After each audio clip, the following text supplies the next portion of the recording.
Vou mostrar pra vocês aqui, esse Kia Soul. A quilometragem dele aqui é 56 mil quilômetros, 561.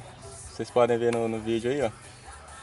Esse carro aqui ele tá com um barulho horrível na suspensão traseira. Vou mostrar pra vocês aqui a bucha que tá estragada aqui. Subir ele aqui no elevador. A bucha do eixo traseiro, né? Tá estragada, tá folgado.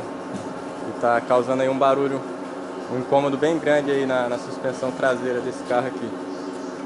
Vou mostrar o detalhe ali. Acho que não vai dar pra pegar no vídeo a bucha estragada, mas eu vou mostrar pra vocês a bucha que pode estar causando um barulho aí na suspensão traseira. Deixa eu aqui por baixo aqui, ó. A bucha é essa aqui, ó.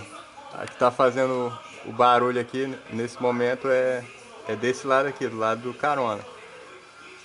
Mas como a bucha trabalha em conjunto, a gente vai estar aproveitando e trocando aqui também a do outro lado. Entendeu? Fica aí a dica aí do Kia Soul 2012, né? Já flex. Já com o modelo flex, vou mostrar ali pra vocês ali, ó. Flex. Kia Soul. Barulho na suspensão traseira. Aí fica a dica aí se você estiver ouvindo um barulho na suspensão traseira, dê uma olhada nessa bucha aí, que pelo que me parece ela é bem comum de estragar. Um grande abraço e até o próximo vídeo.